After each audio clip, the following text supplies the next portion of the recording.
En parcourant le Jura, ce département nous offre de multiples visages. Depuis la cascade des Tuffes, Baume-les-Messieurs, le village incontournable blotti au cœur d'une reculée.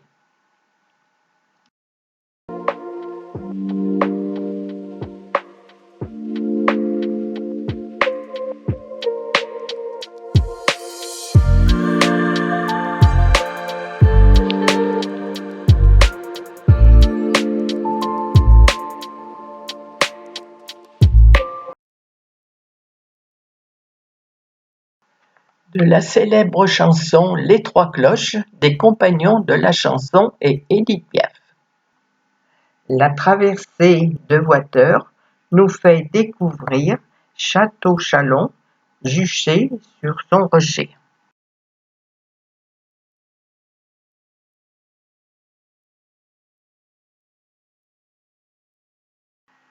Château-Chalon, né autour d'une abbaye bénédictine de l'an 869, fait partie des plus beaux villages de France. La maison de Haute-Seille est située dans l'hostellerie de l'ancienne abbaye, où l'on peut se balader dans ses jardins et y découvrir son pigeonnier et l'été apercevoir des chauves-souris.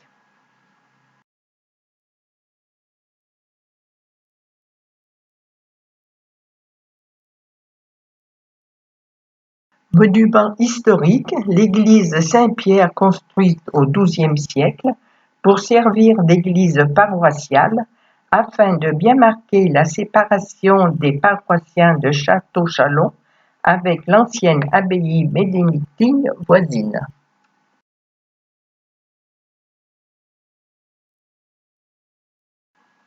Chaque été, il se transforme en musée à ciel ouvert avec ses dédales de petites rues et maisons en pierre.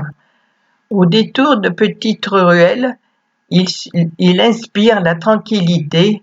C'est un haut lieu du tourisme du Jura. Ce pays, c'est le mien, il se nomme Jura. Ce pays, c'est le mien, il se nomme Jura.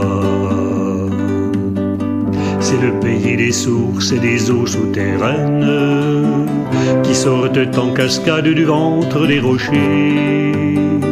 Les rivières tranquilles y coulent souveraines pour le plaisir de ceux qui viennent y pêcher.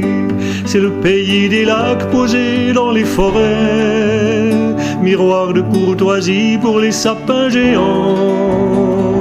Ils cachent en leurs eaux noires, un peu comme en secret, un grand serpent ailé, la vouivre et son diamant. Ce pays, c'est le mien, il se nomme Jura. Ce pays, c'est le mien, il se nomme Jura. Cette année 2023, c'est le grand romancier jurassien Bernard Clavel qui est mis à l'honneur pour le centenaire de sa naissance. C'est dans un cadre bucolique que reposent les défunts de Château-Chalon avec en toile de fond les ruines de la tour Charlemagne, témoignage d'un passé médiéval. Château-Chalon attire les amoureux de la vigne, car ici est né le vin jaune, l'or du Jura, mondialement reconnu et issu d'un seul cépage. Le nectar passe au minimum 6 ans et 3 mois en cave, dont 5 en fût de chêne.